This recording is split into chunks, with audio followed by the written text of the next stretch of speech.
In the early 1960s, the chairman of the Joint Chiefs of Staff, L.O. Lemonster, concocted a plan for false flag operations as a pretext to invade Cuba and for war with the Soviet Union. In Operation Northwoods, they planned to hijack jets by remote control, crash them, and blame the attack on Cuba. There were many other terrorist attacks they planned to carry out that were contained within the document. One scenario mentioned was the destruction of a U.S. naval vessel that was to be blamed on a foreign power as a pretext for war with any enemy they picked. President Lyndon Baines Johnson went operational with Northwoods on June 8, 1967 during the Six-Day War. During the Six-Day War between Israel and the Arab nations, the USS Liberty was sent by Johnson to collect electronic intelligence in the eastern Mediterranean. The clearly marked U.S. intelligence ship was 14 miles off the coast of Israel in international waters. A short time after the air attack had been completed, the 3 torpedo boats approached us from our starboard quarter at high speed and in an apparent torpedo launch attitude.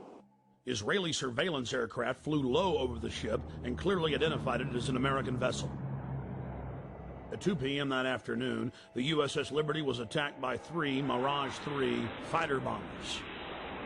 From the onset of the attack, the fighter bombers were jamming U.S. signals. Not only were they jamming U.S. signals specifically, they were also unmarked, the only unmarked aircraft in Israel's arsenal. The fighter bombers strafed the ships with their cannons, dropped conventional munitions and napalm on the ship, repeatedly from stem to stern. After the Mirages had done their work, the ship was hit by medium bomber Dassault missiles carrying napalm and other munitions like white phosphorus. The USS Liberty was then attacked by 3 Israeli torpedo boats bearing Israeli flags. The torpedo gunboats opened fire with high-caliber machine guns and launched torpedoes.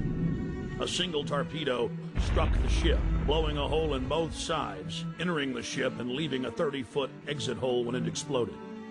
Then the torpedo boats began strafing life rafts in the water, an international war crime. While all of this was happening, the oversized American flag flew clearly above the ship. The attack on the Liberty went on for hour after hour after hour.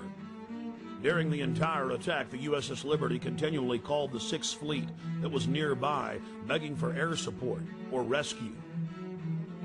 2 aircraft carriers in the Med responded by launching fighter aircraft. Unbelievably, they were recalled by the White House. Rear Admiral Geist, then commanding the carriers in the Sixth Fleet, called Washington personally to confirm the recall order.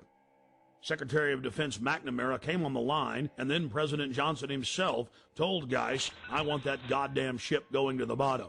No help. Recall the wings." Imagine being Admiral Geist begging the president to allow you to defend an American ship that's under attack and being told by him that he wants the ship going to the bottom. Despite the fact that the U.S. carriers withdrew their help, a Russian spy ship appeared and witnessed part of the attack. After 3 hours into the attack, the Israelis withdrew because there were witnesses, allowing the damaged USS Liberty to limp to safety.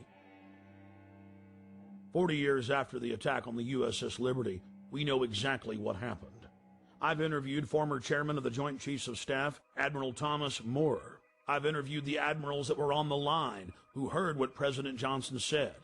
I've even talked to the head JAG officer of the Navy who was ordered to falsify the reports and cover up what had really happened.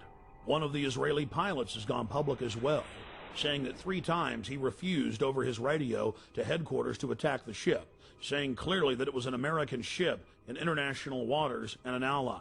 He was ordered under threat of court-martial to engage the ship. In a nutshell, this is what happened.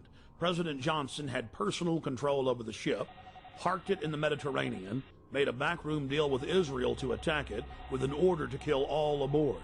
Then the attack on the ship was to be blamed on Egypt. The U.S. would enter the war and take over the entire Middle East. In the aftermath of the attack on the most highly decorated ship in U.S. history, the captain and his entire crew were told they would spend life in prison or be killed if they told anyone what happened. Captain William L. McGonigal was given the Congressional Medal of Honor in secret and told not to tell anyone that he had won the award.